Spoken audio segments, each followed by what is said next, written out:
l'année dernière qui s'appelle LH Aménagement, donc sous le couvert de portage entrepreneurial au sein de la couveuse Altitude. Voilà. Donc en fait, je suis partie tout simplement d'un constat où aujourd'hui beaucoup de gens en fait cherchent à rénover, à faire de l'autoconstruction, et il y a de plus en plus d'engouement en fait pour tout ce qui est travaux, aménagements, agencement de nos intérieurs. Et grâce à ma formation en fait où je suis architecte d'intérieur à la base, j'ai voulu en fait faire profiter mon savoir, les connaissances que j'avais appris, en proposant des prestations de services, démocratiser le service. De l'agencement, de l'ameublement, de l'aménagement d'intérieur à titre général et de la décoration. Voilà. Puisque j'ai un petit peu un panel de formation autour de tous ces domaines-là. Donc je propose des prestations de conseil pour faire découvrir voilà, sous forme de consulting ou juste d'entretien exploratoire conseil. Je fais de la conception d'aménagement. Donc là, on va plus en détail dans le produit, c'est-à-dire vous avez une problématique, un espace à aménager, et je vous propose une solution aussi bien matérielle, d'ambiance et plus graphique. Et je développe aussi des ateliers créatifs, création de petits objets décoratifs, où prochainement, voilà, je vais voir aussi avec Persévise moi pour travailler sur une concept de boîte lumineuse. Pour aussi montrer aux gens que quand on a envie d'aménager son intérieur et de prendre soin de nos intérieurs, en fait, on sait faire des choses. Des fois, il suffit juste un peu le conseil ou la bonne idée. Donc voilà. En parallèle, j'ai rejoint aussi l'incubateur Catapulte donc l'année dernière, je ne sais pas où est Fabien, où j'ai été sélectionnée pour développer un concept d'habitat alternatif, puisque une des problématiques majeures sur lesquelles en fait, je réponds au sein de mon entreprise actuelle et de ce projet, c'est de répondre à une question d'ergonomie et de fonctionnalité, de mélanger les deux et d'arriver à une optimisation maximum de l'espace sur, on va dire, une surface minimum. Voilà. Donc ça, c'est un petit peu aussi beaucoup dans l'air du temps aujourd'hui, avec tout ce qu'on peut voir, tiny house, etc. Donc c'est pas du tout sur ce concept-là. Je vous laisserai me contacter si vous voulez un petit peu plus d'informations sur ce projet qui est en phase de recherche et développement actuellement. Et sinon, au niveau de l'entreprise, j'organise un événement à la fin du mois que vous pourrez retrouver et vous inscrire via mes réseaux pour un petit peu ouvrir voilà, cet échange, ce dialogue et vous permettre en fait de venir me poser vos questions et tout simplement savoir qu'est-ce que je peux faire pour vous au sein de votre aménagement ou de vos maisons. Voilà. Merci à tous.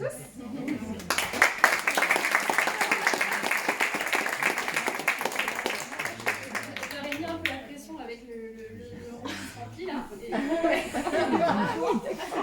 J'allais dans le dos. Ça se voit la glace. Par contre, tu peux rester debout. C'est pas fini. Est-ce que là, on a 10 minutes d'échange. Si tu veux en savoir plus sur ce que Lydie vient de raconter.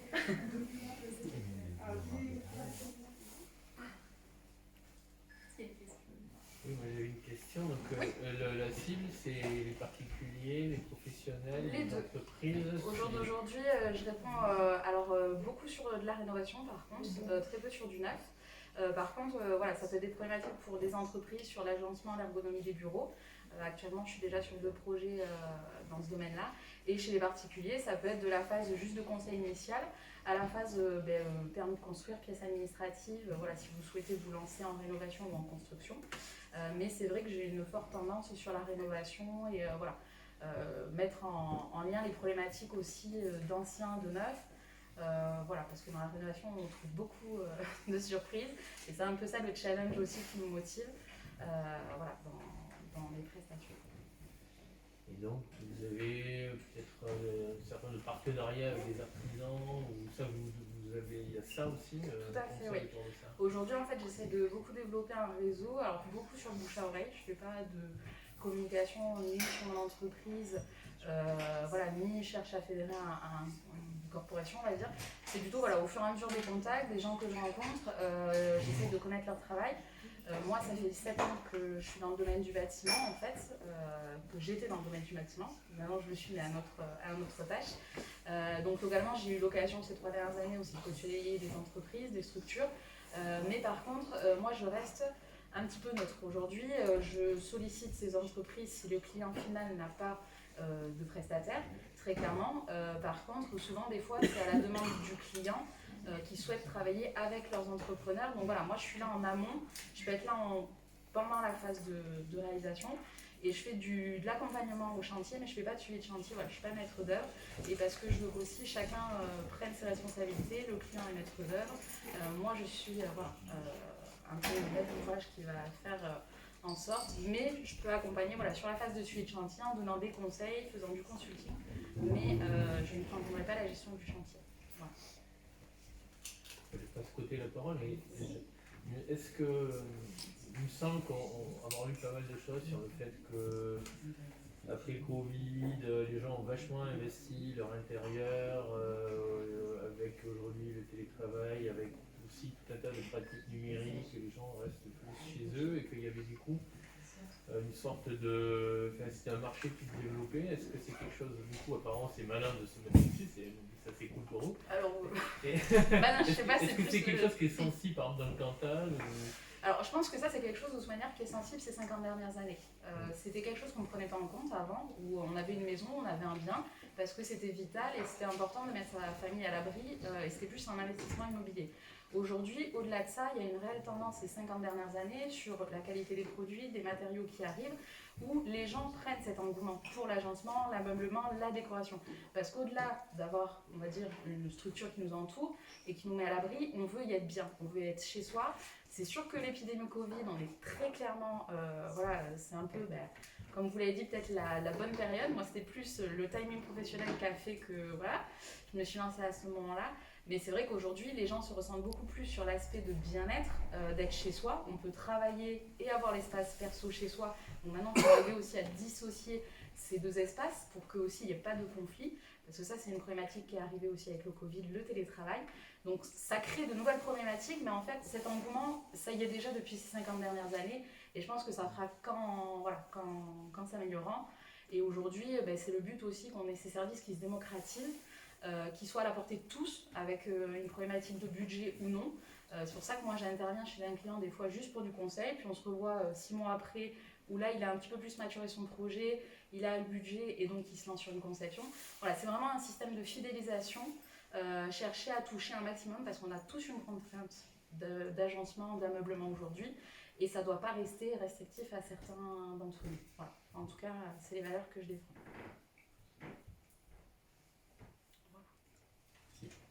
Oui. Tu parles du coup de démocratiser ce type de service.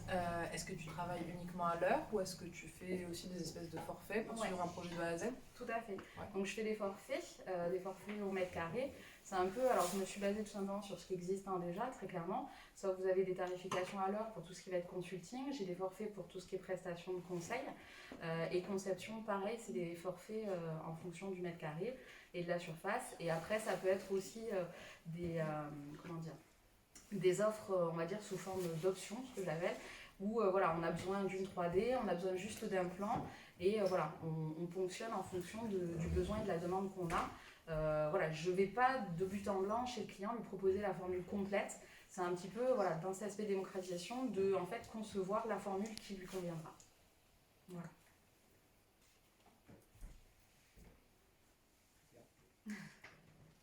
Super, merci beaucoup. Merci à vous. Merci.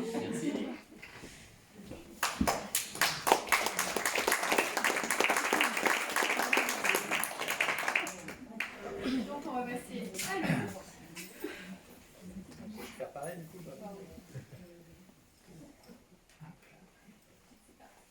Donc bonjour à tous, je m'appelle Loïc Sanchez, je suis psychologue social. Je travaille plusieurs années dans le conseil en entreprise, donc tout ce qui est conseil en organisation, développement des ressources humaines, tout ce qui va être sensibilisation, handicap à la diversité. Alors l'idée de créer ma structure a commencé à germer il y a à peu près 3-4 ans, avec l'essor de tout ce qui est consultant, coach en bien-être au travail, en développement personnel, parce que je me suis rendu compte qu'il y avait énormément de personnes qui se lançaient sur ces sujets et qui racontaient souvent n'importe quoi et avec des supports et des apports théoriques qui étaient souvent très légers. Alors le vrai déclic pour moi, ça a été lors d'une réunion avec mon ancien employeur, donc on était 150 salariés réunis, on devait faire le point sur l'année qui venait de passer, développer les perspectives futures, et pendant ce temps-là, on avait un petit atelier de cohésion d'équipe, où là on a un coach qui est venu nous parler de l'énéagramme et du coup nous présenter le livre qu'il avait écrit dessus. Alors si vous voulez, l'énéagramme, pour ceux qui ne savent pas, ça fait partie des choses qui sont listées comme pratiques à risque par l'organisme gouvernemental qui suit tout ce qui est dérive sectaire. Donc là, je me suis dit, il y a vraiment quelque chose à faire, il faut que je lance quelque chose. Donc aujourd'hui, tout ce que je fais, j'ai 2 objectifs. J'ai un premier objectif qui est méthodologique. Donc aujourd'hui, j'essaye d'avoir un bagage scientifique assez rigoureux et sérieux. Et mon deuxième objectif, lui, est idéologique. Dans tout ce que je fais, j'essaye vraiment de développer l'esprit critique et le sens de l'analyse de mes clients. Donc alors comment je fais? Aujourd'hui, j'ai 3 types d'interventions. J'ai tout ce qui va être diagnostic conseil en risques psychosociaux et bien-être au travail. Généralement, j'aime bien mettre en place un groupe de travail avec un comité de pilotage. Donc l'idée derrière, c'est de rendre les organisations autonomes sur ces sujets. Ma vraie hantise, ça serait de devenir un énième consultant placebo, c'est-à-dire qui vient, qui fait quelque chose de très joli, tout le monde est content pendant 6 mois, et après on se retrouve avec les mêmes problèmes structurels. Mon deuxième type d'intervention, c'est tout ce qui va être formation.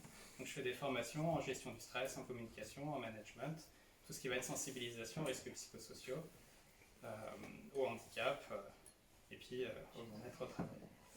Mon troisième type d'intervention, c'est tout ce qui va être, alors là c'est plus individuel, ça va être de l'accompagnement, du bilan de compétences, du bilan professionnel. Pour faire tout ça, j'ai 2 habilitations. J'ai une habilitation comme intervenant en prévention des risques professionnels auprès des directs.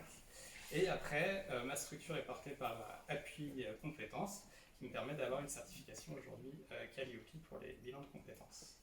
Alors pourquoi je suis devant vous aujourd'hui? C'est parce que je ne fonctionne qu'au bouche à oreille et mon ancien réseau professionnel était dans le Poitou-Charentes. C'est-à-dire que tous mes clients sont là-bas. Et la question que je me suis posée en venant vivre dans la région, c'est de savoir si ce que je faisais correspondait à un besoin qui est aussi sur ce territoire. Je vous remercie de m'avoir écouté. Si vous avez des questions, n'hésitez pas.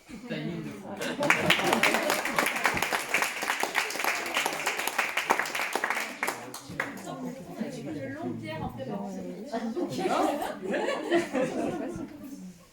C'est toi qui m'as mis la pression, t'as dit 3 minutes. En plus, je déteste me présenter. Le concept, c'est la tyrannie maintenant. Nouveau concept. Non, c'est l'efficacité.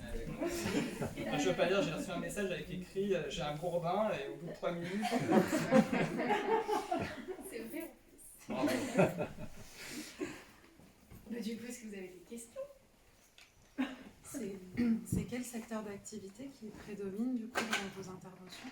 Alors pour mes clients, apparemment j'ai beaucoup d'industriels, principalement sur tout ce qui va être formation. En ce moment par exemple j'ai Alstom qui me sollicite beaucoup à La Rochelle. Et sinon pour ce qui est risques psychosociaux, j'ai fait une première intervention pour une collectivité territoriale, pour une municipalité qui a des difficultés avec un service périscolaire qui était en souffrance, il y a beaucoup de voilà. Après, j'ai quelques particuliers pour tout ce qui est bilan de compétences ou développement personnel. C'est assez. C'est vrai que comme je fais pas de pub et que je prends les gens qui m'appellent et qui m'expliquent leurs problématiques, si c'est dans le cadre de mes compétences, j'ai pas ciblé quelque chose de précis. Et qu'est-ce qui a prévalu à ton déplacement ton déménagement dans le Cantal? Parce que c'est une belle région, alors j'avais envie d'y vivre. T'as très bien répondu là. Parce que Non, mais c'est la réponse adéquate. C'est la vérité, en fait, comment dire, je suis aussi très sensible au relief.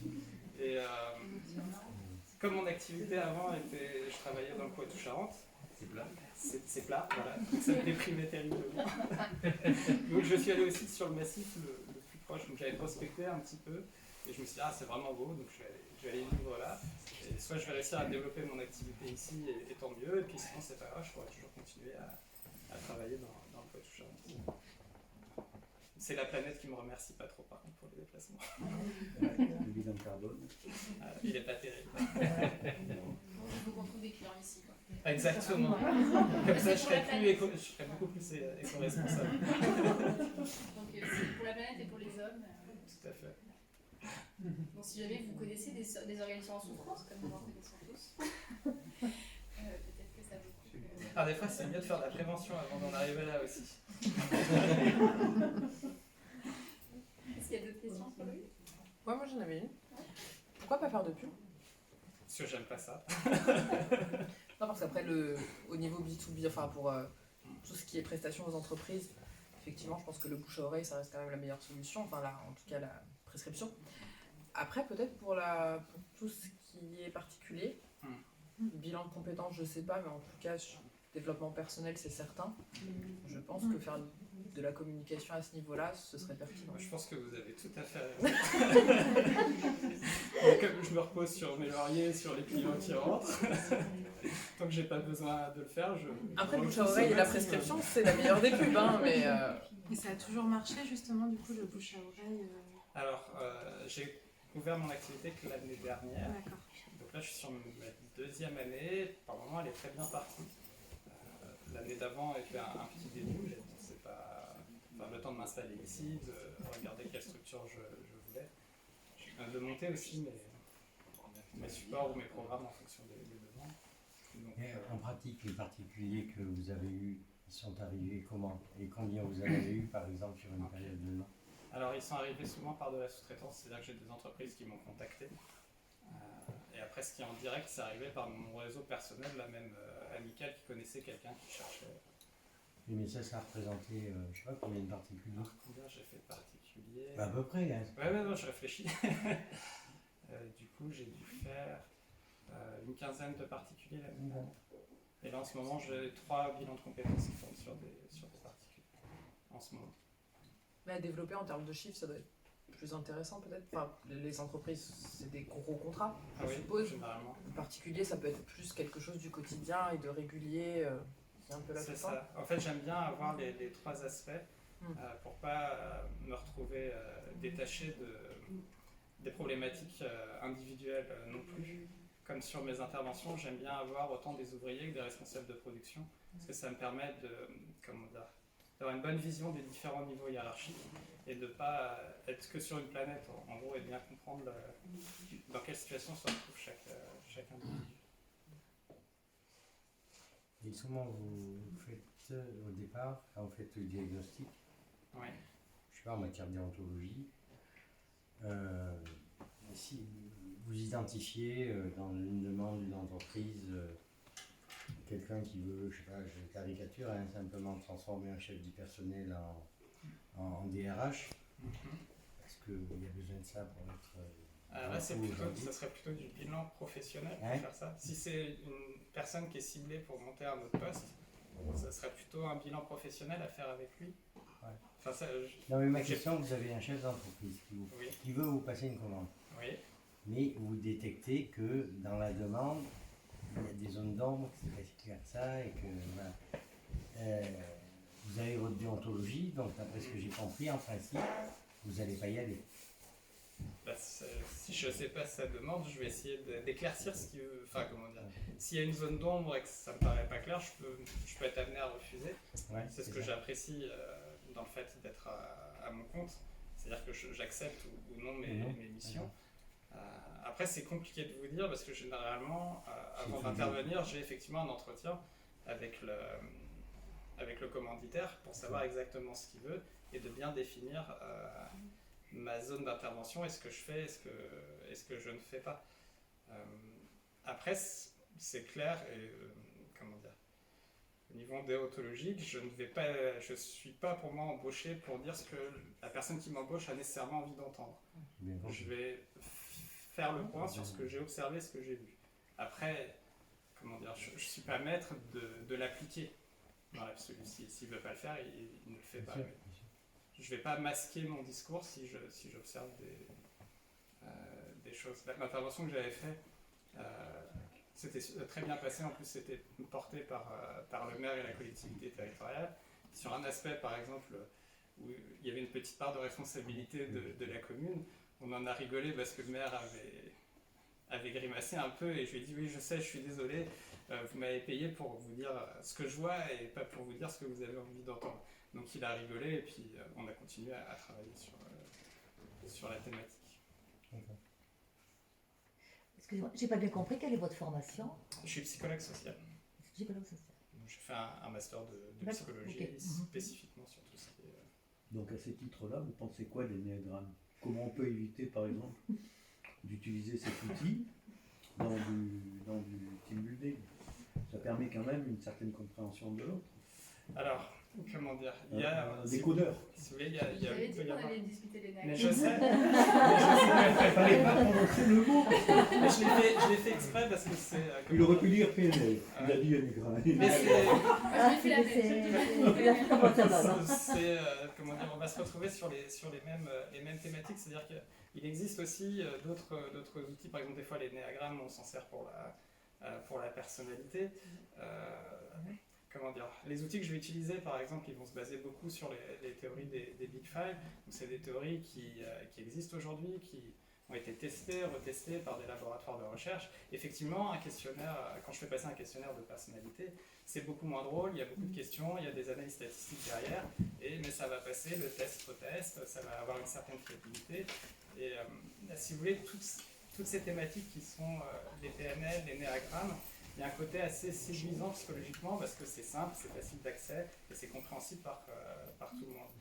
Mais le problème, c'est que l'esprit humain, on est beaucoup plus complexe que ça et ça nous enferme rapidement dans des cases. Et même dans ce que je fais, des fois, j'essaye de rester prudent parce que je ne suis pas à l'abri de me planter ou des fois de dire des erreurs. Je vais vous donner un exemple sur les corpus théoriques, par exemple, que j'utilise. Il y avait une étude que j'avais vue en cours. Des fois, je m'en servais, je m'appuyais dessus. Et en 2018, les archives de cette étude ont été ouvertes. Et en fait, l'expérience n'était pas fiable. J'ai dû retirer cette étude de mes connaissances, puisque finalement, j'avais appris des choses qui étaient fausses. Et je ne suis pas à l'abri, parce que la science, elle évolue tout le temps. Ça se trouve, tout ce que je fais aujourd'hui, demain, on me dira que c'est complètement faux et je ferai autrement, mais heureusement. Oui, on a fait un peu marche arrière, par exemple, sur le management participatif qui nous venait du Canada. Mais on essaye, on expérimente. Sur le long terme, on a vu ce que ça donnait.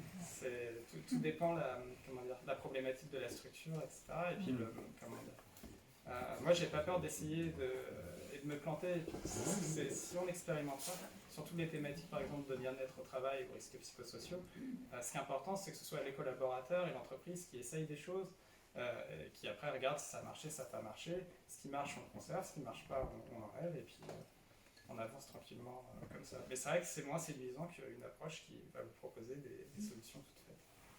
Non, je vous charriais. Bien sûr. On ne jette pas le bébé avec l'eau du bain. Non, mais c'était très bien parce que là, vous rentrez sur ce qui me passionne.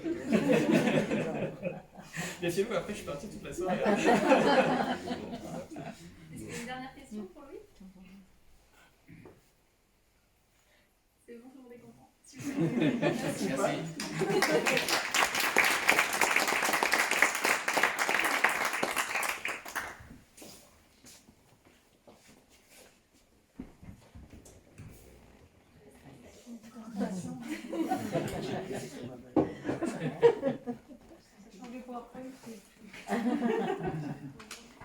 sais pas si vous verrez bien tout ce que je présente, mais c'est juste histoire de... Voilà.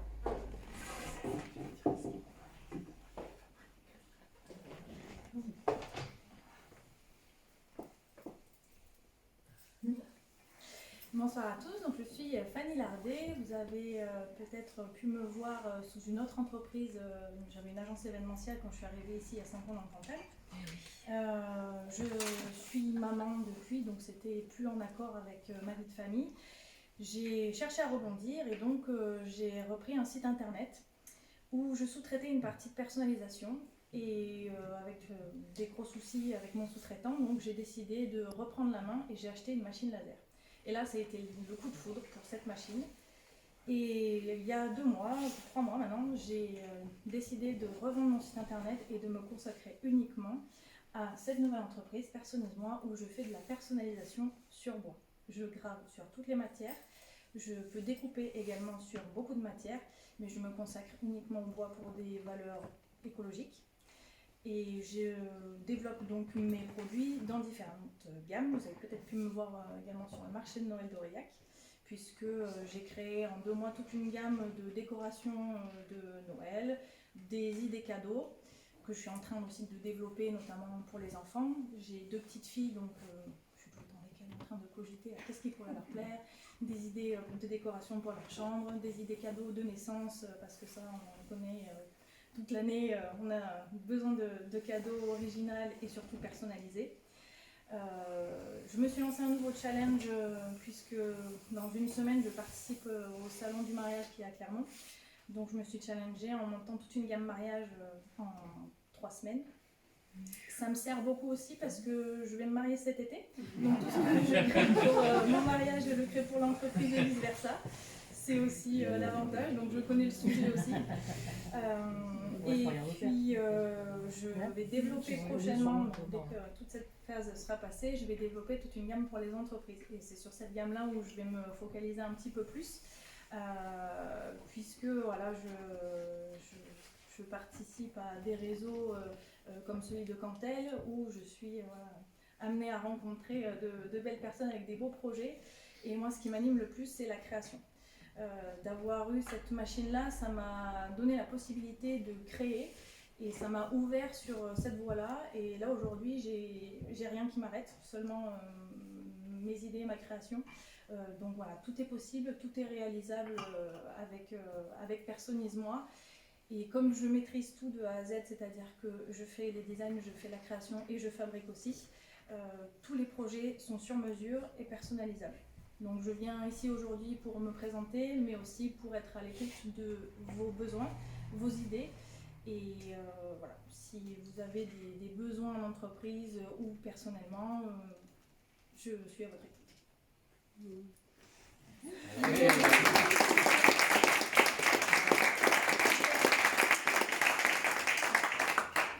C'est bon, Romain.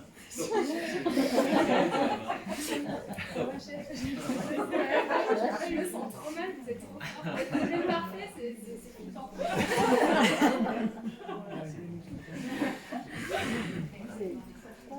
Mais du coup, est-ce que vous avez des questions pour Fanny?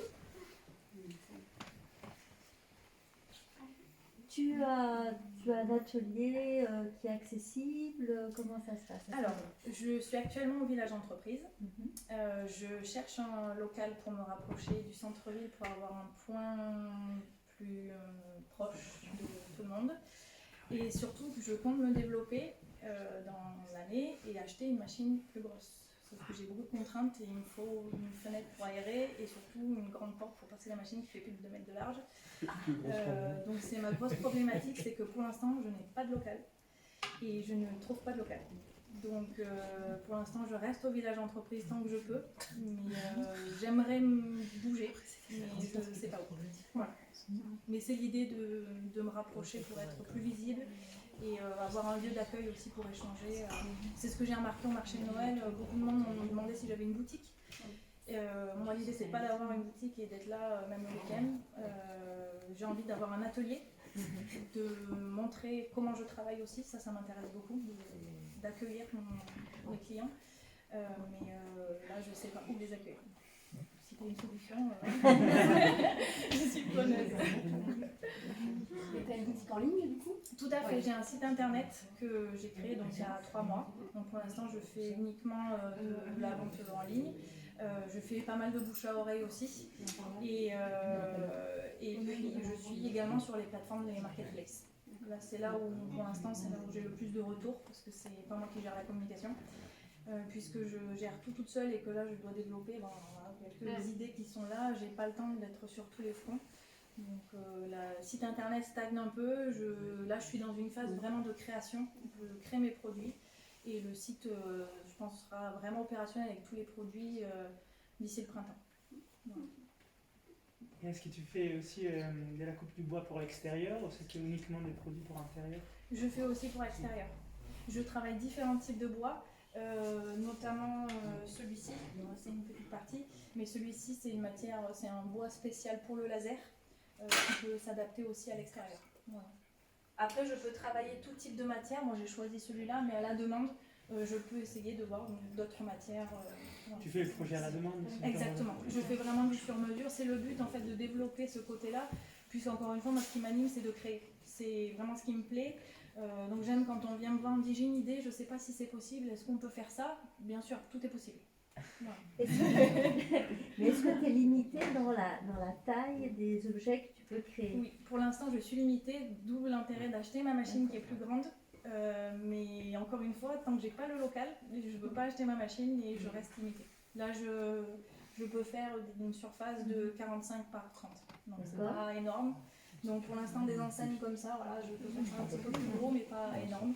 Et dans le futur? Et dans le futur, j'aimerais aller jusqu'à 1,50 m par 1 mètre. Donc pour pouvoir faire des enseignes, une vraie signalétique, des vrais panneaux, des choses vraiment plus volumineuses. On m'a déjà demandé si je pouvais faire des ronds comme ça pour les mariages, mais en 1 mètre de diamètre. Donc voilà, c'est des choses qui m'intéresseraient à développer. Mais voilà, pour l'instant, je fais en mini et dans l'idée de me développer rapidement. Il y a du 3D aussi. Alors non, je ne peux pas faire du 3D. Là, je fais que des choses à plat. J'ai développé pour le marché de Noël un vase que je fais, donc je fais du volume, mais toujours avec des bouts de bois plats. Voilà. Et du coup, en termes de création et personnalisation, tu peux gérer un projet de A à Z, de la création d'un design, sa vectorisation et ensuite sa transformation laser? Tout à fait. C'est pour ça que je peux faire du sur-mesure, parce que j'ai la main sur vraiment tout. Je peux créer sur mes fichiers, je m'occupe de tout, j'envoie sur ma machine, je crée, j'adapte, je retravaille s'il faut les designs. J'ai des clients qui m'apportent un fichier que je retravaille moi derrière si au laser je vois que ça rend pas bien, que j'adapte selon la demande. Et entre ce qu'on a dans la tête et ce qu'on ressort, des fois ça rend pas comme on voudrait. Donc voilà, je fais des propositions vraiment pour qu'au final ce soit en fonction de vraiment la demande. Et j'ai pas bien compris au niveau du site internet, du coup c'est un site de e-commerce? Tout à fait. Et les marketplaces, c'est pour vendre tes produits, non pas ta prestation de service? Non, c'est pas la prestation, c'est les produits que je propose. Voilà. D'accord. Et sur le site internet, je propose mes produits. Et puis pour les particuliers, il n'y a pas vraiment pour l'instant de service de personnalisation, c'est plus pour les entreprises que je développe ça. Je vais le développer là incessamment sous peu. Mais après, si un particulier vient me voir pour me demander une décoration particulière pour un anniversaire ou pour la chambre de l'enfant ou pour je ne sais quoi, il n'y a aucun souci, vraiment je m'adapte. D'accord. Le fait de ne pas faire de 3D, c'est un choix ou c'est par manque de matériel, de temps ou... Alors ma machine ne me permet pas de faire du 3D, c'est une technologie que je n'ai jamais essayée. Je connais un endroit juste à côté où il y a une imprimante 3D au village d'entreprise. Oui, donc, je sais. Comment ça s'appelle, donc La Forge. Je sais, j'ai pas encore eu le temps d'aller me présenter, mais ça fait moins d'1 an que j'utilise la machine laser. Donc pour l'instant j'ai envie de vraiment me focus pour maîtriser au mieux cette machine. Là pour l'instant j'utilise que le bois, je suis très à l'aise avec le bois aussi. Je commence à graver sur le verre et je fais un petit peu de liège. C'est des matières qui m'intéressent à travailler et c'est vrai que le 3D c'est très intéressant. Il y a aussi la fraiseuse que j'aimerais bien utiliser prochainement. C'est des outils que je ne maîtrise pas encore, je garde dans un coin de la tête pour les développements. Il ne faudra pas hésiter à passer. Mais avec grand plaisir. Après, la vectorisation, il faudra peut-être avoir recours à un spécialiste. Une fois, en 3D, elle est plus compliquée. Hein. C'est très très similaire les outils et tout ça, c'est pour ça, une fois qu'on sait faire... Oui, je me doute. Ouais.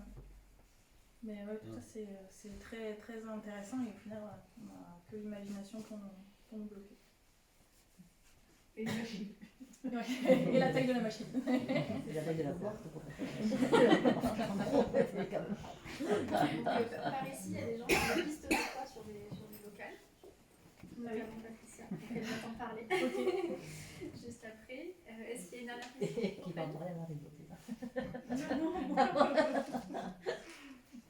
Et est-ce qu'il y a une dernière question pour Fanny? Non, c'est bon. Super. Merci.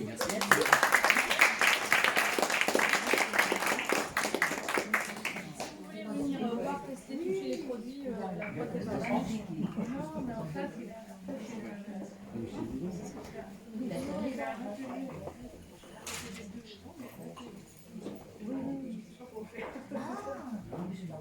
On va accueillir le dernier fait sur la soirée, donc la pitchasse Pioline ne pouvant pas avoir lieu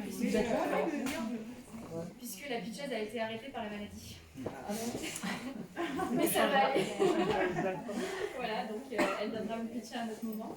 Et justement, pour être en forme et ne pas être arrêté par la maladie, je pense qu'on a vu plein de personnes. Trop bien. Et vous avez le droit à... Alors, je vous change des slides quand vous me dites. Ah, super. Bonsoir à tous et à toutes. Pourquoi un couple franco-italien installé à Paris décide de tout quitter pour s'installer dans les Cantal et créer son entreprise dans les Cantal? C'est l'histoire d'un Spire, de Plot en potentiel. C'est l'histoire qui nous raconte aussi comment c'est possible de se renforcer, être plus en santé, plus heureux aussi, dans la vie de tous les jours, pour faire face au stress et en utilisant les forces de la nature. 2015, Élise, biologiste de formation lilloise, et Leonardo, ingénieur de formation italien. On démarre notre vie active à Paris, métro, boulot, dodo, une petite pointe de stress, un peu de fatigue, une santé aléatoire, mais on pense que c'est normal. Rien ne nous prédisposait à devenir des experts en gestion du stress, à aider les personnes à renforcer leur système immunitaire et encore moins à venir s'installer dans le Cantal. 2016. Un livre qui fait tout basculer. Un livre en anglais, Wim Hof, Devenir l'homme des glaces. Léo, qui c'est moi, commence à pratiquer la méthode Wim Hof qui est un triptyque, froid, respiration, mentale, dans ses aspects, et s'aperçoit qu'enfin, dans son quotidien, il n'utilisait pas plus que 20% de son potentiel. Après quelques semaines de pratique, il voit que c'est enfin possible d'être plus en forme le matin quand il s'est réveillé, d'avoir plus d'énergie, arriver avec un sourire au travail et gérer les stress de la vie de tous les jours, et il ne veut pas que ça s'arrête. Il décide de continuer ses pratiques de cette méthode, la méthode de l'homme de glace à l'époque, et il va plus loin, il se certifie, devient instructeur. Et il... C'était un clin d'œil pour moi. Il devient instructeur de cette méthode pour comprendre qu'est-ce qu'il avait derrière, comment ça marche, voir ses études qui ont été faites, essayer de comprendre sa formation scientifique, comment ça marche sur son corps, et pour aller plus loin. De son côté, Élise se forme aussi pour devenir prof de yoga, ça s'appelle yoga, pour avoir aussi des outils complémentaires.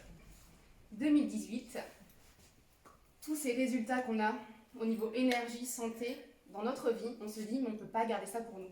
On commence à transmettre auprès de nos amis, de notre famille, et c'est comme ça que progressivement, on a commencé à devenir les ambassadeurs de la méthode Wim Hof en France et à organiser des stages. 2019, un autre appel qui fait tout basculer. À l'appareil, François-Xavier Monti demande d'organiser un stage de la méthode Wim Hof dans les Cantal, les premiers stages de l'histoire dans cette région. À l'époque, je croyais que les Cantal c'était un fromage, et je me suis lancé pour découvrir cette région, de belles terres que je ne connaissais pas encore et qui ne nous ont pas déçus. Deuxième stage, troisième stage, quatrième stage. Finalement, le Cantal est en train de devenir le spot en France de la méthode Wim Hof. Et là, 2021. 2021, et les textes, il a changé. Ah ouais. 2021 inspire un chiffre, je me le rappelle, ne vous inquiétez pas. Là, vous voyez Martin Fourcade qui pratique la méthode, on était à Tignes avant le bain de glace. Il y a quelques temps. Il a le sourire encore dans la photo. Inspire, c'est plus de 5000 personnes formées. Ce sont des personnes qui ont été formées, des particuliers, qui cherchaient à aller mieux dans leur vie. Ce sont des entreprises qui avaient envie d'aider leurs salariés par rapport à la santé ou à la gestion du stress. Ce sont des sportifs et des coachs dans le monde sportif qui essayent de trouver des méthodes de performance. Et ce sont des forces spéciales aussi qui doivent être confrontés à des défis des fois assez rudes. Dans les sportifs, il y a aussi les étoiles du sport, ces collectifs des champions olympiques de France. Ce sont plus des stages, retraites, formations, beaucoup plus des aujourd'hui, donnés dans les Cantal, en Auvergne, en France, en Europe et outre-mer aujourd'hui. Ce sont plus des 5 ans d'expérience maintenant et plus de 10 passages à la télé. Vous voyez là, TF1, France 2, Canal 6, etc. Et ce sont plus des 7000 copies du livre La respiration pour la maîtrise des soi que j'ai écrit entre France et Italie. Et donc aujourd'hui, les objectifs d'Inspire, c'est de pouvoir continuer à accompagner les personnes à être en meilleure santé, à être plus résilients et plus heureux au travers notamment de stages, de pouvoir aussi intégrer un projet global de bien-être dans le Cantal. On a projet également cette année de devenir organisme de formation et dans un futur, dans un moyen terme, on va dire, de pouvoir construire une école reconnue en France pour former au bienfait de la respiration. C'est avec joie et plaisir de vous accueillir lors d'un stage si cela vous dit et vous êtes curieux, et on espère avoir votre support pour continuer à faire rayonner ces projets dans les terres du Cantal. Merci.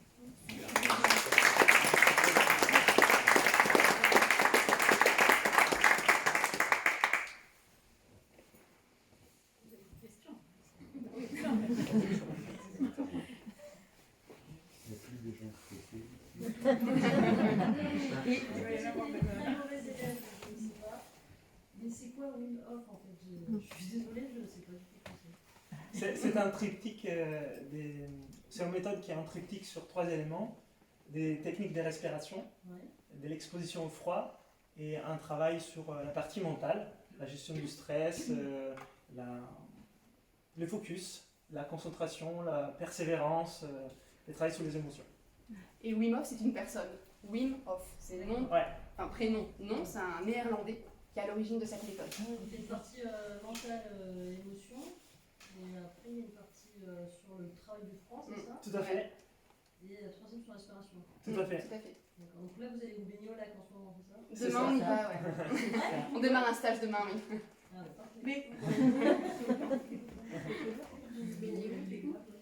On le fait dans des lacs de montagne, des cascades, des rivières. Là on l'a fait beaucoup au lac des Graves. On le fait dans beaucoup de cascades, parce qu'ici ça se prête très bien en cascade. Demain, Et demain c'est au col des Légas. Et quelles sont les conditions d'accès à votre stage? Enfin, au niveau de l'âge, la santé, enfin, Alors on a plusieurs stages, ça dépend, Ah oui. dépend des stages. Par exemple, toutes les formations autour de la respiration, c'est très accessible. Oui. Il y a très peu des Je conditions. pensais moi au bain dans le... Et par rapport au froid, alors... Les stagiaires les plus jeunes, il avait 9 ans, et les plus anciens 85, donc c'est pas une condition d'âge. Les hommes, les femmes, sportifs, pas sportifs. Il y a certes des conditions de santé qui en regardent au préalable, par rapport à adapter certaines formes d'exercice. Mais être frileux n'est pas une contre-indication. Non.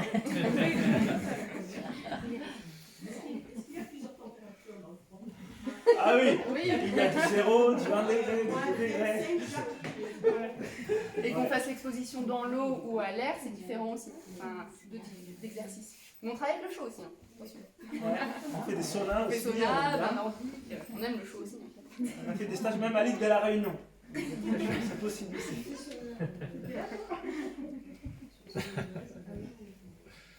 Il y a une partie méditation, enfin introspection dans les exercices. Oui, absolument.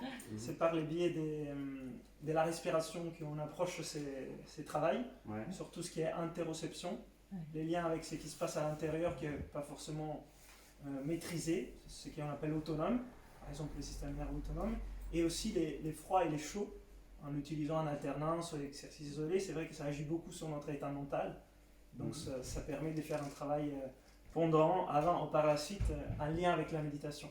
D'accord. Est-ce que vous avez fait un rapprochement avec les techniques d'induction, d'hypnose, par les émotions, par la sidération? Oui, bien sûr, on connaît beaucoup. Il y a beaucoup d'approches dans le monde de la préparation mentale, dans les sportifs aussi. Nous, on ne les pratique pas forcément, ça ne fait pas partie des méthodes qu'on enseigne, parce qu'il y a plusieurs méthodes qui font partie de nos stages. Il y a la méthode Wim Hof qui est celle qu'on a décidé de vous présenter parce que ça fait parler, c'est les froids, ça reste. Mais moi, je suis coach en respiration aussi pour les sportifs et dans le monde médical. Donc, et ensuite, je suis ex-gymnaste national. Je travaille beaucoup sur le mouvement. Donc tout ce qui est mouvement naturel au sol, ça me plaît beaucoup. Et Elise, étant prof de yoga, elle amène la partie plus yoga. où il y a bien sûr la méditation dedans. Et on aime bien travailler en nature. C'est pour ça qu'on a quitté Paris, on s'est installé dans les Cantal pour être cohérent avec notre projet. Et on habite au Lioran dans un chalet à 1400 mètres. Et les froids, c'est justement ce qu'on recherchait aussi. Et on est bien content maintenant qu'il y a plein de neige autour. En plus, vous êtes tranquille pour le bilan carbone, là, vous êtes bien parti. On bouge pas. On a les raquettes de neige, on fait les courses à pied. Ça va bien. Je peux vous demander une idée de prix pour les stages? Bon, en fonction de la respiration et des bains, je suppose que ça n'a rien à voir. Mais... Bien sûr. Bon, on propose à la fois stage découverte à la demi-journée, donc par personne c'est 115, voilà à peu près. Et après, on fait des formats sur 3 jours jusqu'à 7 jours. Donc là, tout inclus avec voilà, l'hébergement, nourriture, etc. On va autour de 700 jusqu'à 1200. D'accord. Ouais, sur la semaine. Et sur la respiration, c'est totalement autre chose. Après, ça c'est les retraites, les modules retraite stage. Ouais. Donc il y a de tout. Et après, on a des cours en ligne, après on fait aussi, des coachings individuels, ou des coachings d'équipe, ou des coachings d'entreprise. Il y a des vidéos, il y a plein de produits différents. C'est vrai qu'on ne vous a pas présenté tout ça pour rester dans les 3 minutes. On a beaucoup développé aussi avec le confinement toute la partie formation en ligne.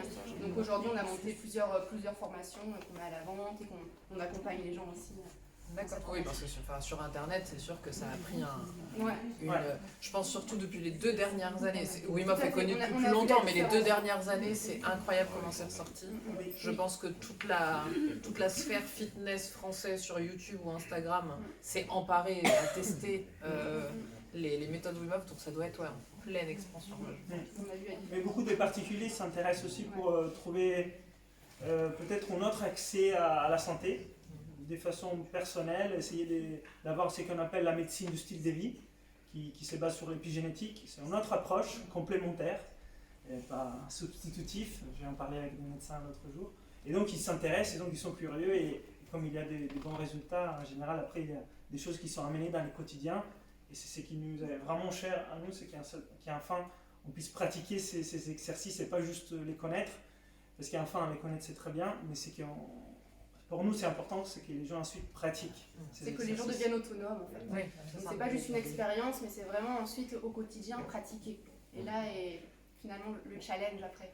Mais c'est vraiment ce qui fait un vrai changement. Si on applique juste quelques petits exercices, voilà, c'est pas radical, je veux dire, on peut à la fin de sa douche chaude passer au froid, on peut prendre 5-10 minutes pour faire un exercice de respiration, méditation, et prendre quelques minutes pour faire un peu de mouvement. Rien que ça déjà, ça change comment on démarre sa journée. Excusez-moi, mais vous fonctionnez pas en système de stage, en fait, vous n'avez pas, faites pas des séances par exemple, bon, peut-être pas pour le froid parce qu'il faut aller sur des lieux en particulier, mais sur la respiration, vous ne faites pas des séances individuel? Si, on fait aussi. Ouais. On fait un peu du coaching individuel. Ouais. C'est pas la plus grande partie de notre travail. On fait du coaching pour les équipes ou pour les sportives ou pour des équipes en entreprise et sous la respiration, mais aussi sur ça peut être autre chose. Ça peut être un accompagnement plus général. Vous faites aussi des séances individuelles avec des particuliers? Oh oui, on fait aussi. C'est pas la plus grande partie de ce qu'on fait, mais ça existe. À la demande uniquement, parce que c'est quelque chose qui demande beaucoup de temps pour suivre, par exemple, 5 personnes dans la journée, c'est toute la journée. Mais on le fait aussi. Bien sûr. Moi, je voudrais bien savoir, en fait, j'ai l'impression que c'est vachement relié, c'est une méthode qui est quand même vachement, c'est pas un reproche, hein. Et ce que je ressens, c'est qu'il y a une notion de performance. On a vu voilà, des sportifs de haut niveau, j'ai entendu parler de fitness. Donc il y a cette notion de performance. Est-ce que j'ai raison ou tort de ressentir cette question de performance et du coup, de manière corollaire, en fait, les gens qui viennent vers vous, qu'est-ce qu'ils viennent chercher? C'est des méthodes de gestion de stress, ça peut être aussi autre chose en fait. Il y a la performance, mais pas que.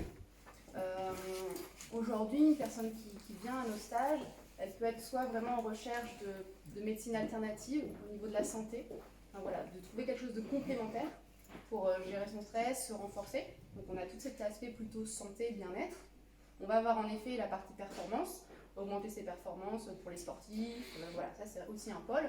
Mais après, on a toutes les personnes qui sont simplement curieuses d'être dans le bien-être, de partager aussi une nouvelle aventure et pour avoir un quotidien plus serein. Donc on a vraiment, on va dire, plusieurs pôles. Il n'y a pas que la performance qui est censée partie. Ouais, c'est qui vient les plus maintenant parce qu'on demande bien sûr à chaque stage et on adapte parce que sur une équipe sportive, on a travaillé avec Marcoussis, FFR, les étoiles de sport, ils ont des objectifs très clairs par rapport à la performance, mais si on fait stage, comme par exemple demain on va faire avec des particuliers, ils n'ont pas un objectif de performance, ils ne sont pas là pour la compétition, ils sont là pour aller mieux dans la vie de tous les jours. Et c'est là, généralement, ça s'est traduit j'arrive à mieux gérer les stress de la vie de tous les jours parce que j'ai appris que de toute façon je ne peux pas l'éliminer totalement, je peux peut-être les réduire, mais je dois être capable de les gérer psychologiquement et physiologiquement. Ça intéresse beaucoup de gens. Par rapport à la santé, l'immunité, aujourd'hui on en parle beaucoup, et comme il y a des études par rapport à l'inflammation et l'immunité, ça intéresse les gens, et ça concerne l'effroi, mais aussi beaucoup la respiration, parce qu'on a vu que la respiration c'est un pilier de la santé et de l'énergie très très important, mais négligé aujourd'hui dans le monde médical. Donc il y a ces deux aspects. Et après, il y a aussi les personnes qui sont frileuses et ils ont dit stop, je veux maintenant me réconcilier avec l'hiver parce que de toute façon je ne peux pas l'empêcher et donc je préfère pouvoir le gérer mieux. Donc ça c'est un peu les trois qui viennent souvent chez nous, mais bien sûr il y en a d'autres, mais c'est pour schématiser la plupart je pense. C'est ça ? Oui, c'est ça. Quand je parle de performance, il y a évidemment la performance sportive, mais je pense par exemple au monde des chefs d'entreprise par exemple, ça fait partie peut-être des gens qui sont dans le management, qui ont du stress à gérer, etc. C'est des gens qui peuvent être intéressés par votre approche. Oui, par rapport à la récupération physique la nuit et les sommeils, c'est vrai qu'il y a beaucoup de personnes qui n'arrivent pas à se régénérer la nuit par rapport à un déséquilibre physiologique, et c'est vrai que les exercices de respiration et le froid et les contacts avec la nature, des fois ce sont des choses assez simples mais qui permettent d'avoir un peu de sommeil en plus, et donc ils se réveillent pour régénérer mentalement. Donc c'est vrai que c'est un côté performance mentale à l'essence de capacité du travail, capacité à gérer des difficultés et avoir des ressources ensuite pour la famille ou d'autres projets. Les stages, ils ont tous lieu dans le Cantal en principe ou... La plupart, mais pas tous. On en fait en Europe aussi, principalement en Italie. Moi, je suis italien. En Suisse. Bien sûr, il y a des montagnes. On a fait quelques-uns en Espagne, en Pologne, île de la Réunion. Là, on a travaillé principalement sur la respiration, l'île de la Réunion. Voilà. Mais majoritairement, en effet, ça sera en gros l'hiver Cantal. Et après, vers le printemps, on monte un peu plus haut et on va vers les Alpes françaises, italiennes. On reste en Auvergne. Et on remonte à Paris de temps en temps aussi quand même parce que c'est facile d'accès. Voilà, donc, il y a on fait découvrir, en fait, voilà, beaucoup de Parisiens. On fait découvrir la demi-journée à Paris et comme ça, après, les gens, ça les rassure, ils ont envie d'aller un peu plus loin et ok de se prendre 3 jours jusqu'à 5 jours pour profiter de la nature. Et ils découvrent les Cantal. Oui, parce que le nombre de personnes qui viennent au stage, voilà, vous avez vu, c'est plus de milliers de personnes qu'on a accompagnées et qui viennent découvrir le département.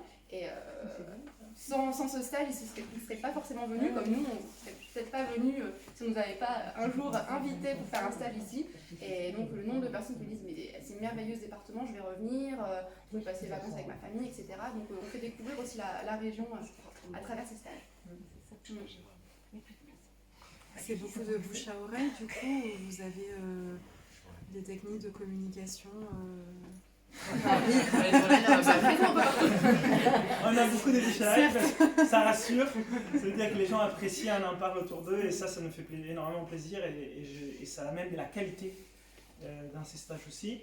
Et après on a beaucoup travaillé sur les sites internet et les réseaux, on a une chaîne YouTube avec plus de 150 vidéos, on a un blog, on a les réseaux sociaux classiques. Aujourd'hui, voilà, comme les gens ils viennent d'ailleurs pour venir au stage, donc ils nous ont découvert en ligne majoritairement. Voilà, donc c'est beaucoup quand même le site internet, les réseaux. Et en effet, on a vu que pendant le confinement, les gens ont passé plus de temps sur YouTube, etc. Donc ils nous ont découvert. Et donc là, on a beaucoup de personnes qui viennent au stage, qui n'ont jamais pratiqué. C'est vraiment le démarrage pour eux aussi de cette aventure. Donc on travaille beaucoup la communication en ligne. Après, le bouche-oreille, ça reste le nerf de la guerre aussi. Mais on s'est développé aussi en ligne. Et pour apporter un témoignage, oui. je peux vous dire que que cette méthode, et singulièrement le travail de Leonardo et d'Élise, ont fondamentalement changé ma vie. Très fondamentalement changé ma vie. Quand j'ai pratiqué, moi, cette méthode, c'était suite à une émission de télé.